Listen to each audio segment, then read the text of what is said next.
club des dindons. Grâce à Béné et Fabrice, j'ai eu la chance d'aller au safari de Pogor.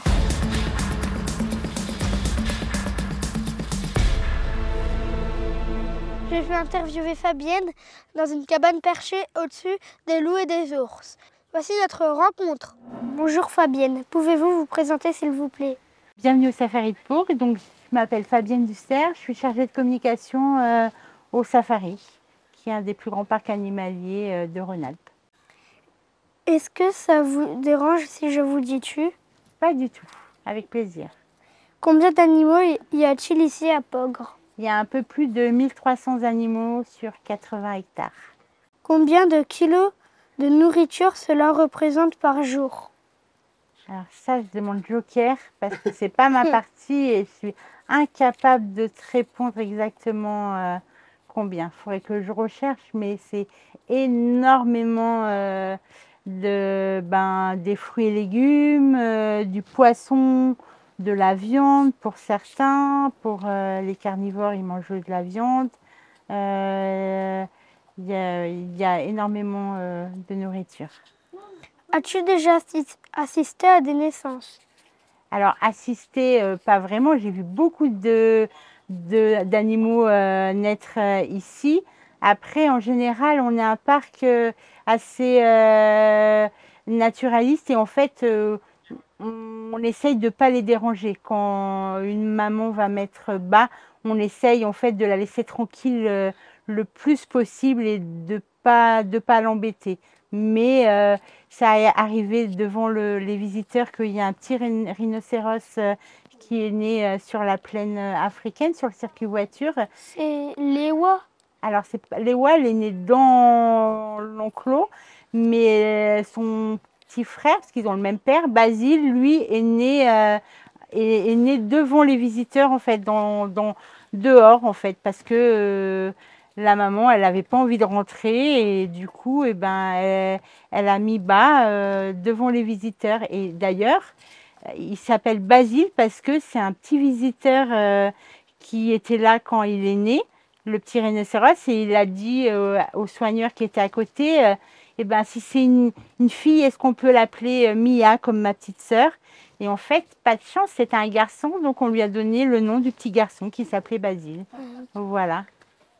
Avez-vous déjà eu des animaux décédés? Est-ce que cela vous a rendu triste? On est toujours triste, évidemment. Enfin, ici, c'est comme partout dans la vie. Il y a des naissances, il y a des morts. C'est la vie normale. Il y en a qui meurent de vieillesse, il y en a qui meurent de maladie, comme chez les humains, comme partout.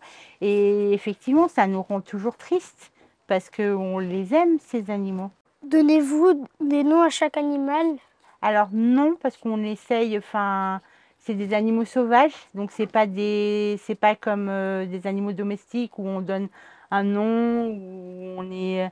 Donc en général, on donne pas beaucoup, sauf pour des naissances qui sont emblématiques pour nous et qu'on a envie de parler pour sensibiliser les gens à leurs menaces.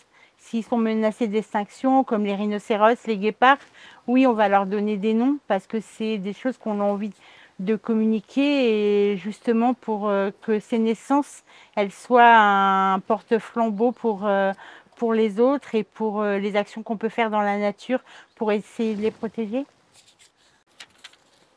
À Pogre, quel est ton animal préféré et pourquoi? Oula, c'est compliqué de dire mon animal préféré. Il y en a beaucoup que j'aime. Et j'aime beaucoup les guépards parce que je trouve que c'est très élégant. Voilà, je trouve que c'est beau, c'est fin. Mais j'aime aussi bien les petits singes parce que je trouve que c'est drôle, c'est plein de vie. Je sais pas si tu allais te promener à la Serre des Minus. Si. Tu es rentrée, tu as vu, voilà.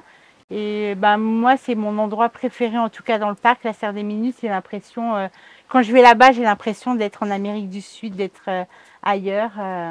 Qu'est-ce qu'on pourrait vous souhaiter de beau pour les prochaines années? Et ben, qu'on ait encore plein de visiteurs pour qu'on puisse, tous les visiteurs, les entrées, les achats à la boutique, etc. Ça permet de faire vivre le parc. Ça permet de faire de nouveaux projets, ça permet de donner à manger aux animaux, ça permet, on est refuge LPO, je ne sais pas si tu sais ce que c'est l'Ligue Protection des oiseaux. Et ça permet aussi d'aider non seulement les animaux exotiques qui sont dans le parc, mais aussi les animaux que tu as à côté de chez toi. On aide par exemple l'Hirondelle, qui est un centre de sauvegarde de la faune sauvage, qui recueille par exemple des renards blessés, des chevreuils, qui les soigne et après qui les relâche dans la nature. Et pour nous, ça aussi, c'est important. Et puis, qu'on souhaite que les gens ils soient sensibilisés à ça, à la biodiversité, à la protection de la biodiversité, à la protection des espèces. Ça fait partie, je pense, un des principaux rôles des parcs zoologiques. Je suis diabétique depuis 1 an. Connais-tu cette maladie? Ben oui, parce que moi aussi je suis diabétique, mais de type 2, donc je connais aussi. Je sais que le chat de ma psychologue est diabétique. Est-ce que tu sais s'il y a des animaux diabétiques ici à Pogre? Alors, je ne pense pas, je ne connais pas exactement, je ne crois pas. Après, il y a un vétérinaire qui fait des rations et qui fait très attention au régime alimentaire de tous les animaux. Pourrais-tu dire un petit mot pour encourager les enfants diabétiques du club des Dides 1, s'il te plaît? Eh ben, faire attention à leur santé et dire que c'est important, que c'est une maladie à prendre en compte. Moi, je l'ai longtemps ignoré, mais ça me rappelle et qu'on n'a pas le choix, qu'il faut vivre avec, mais que ça ne nous empêche pas de vivre non plus et d'apprécier toutes les belles choses qu'on peut faire. Merci beaucoup Fabienne pour ce joli moment avec vous. Avec plaisir. Merci Béné Fabrice.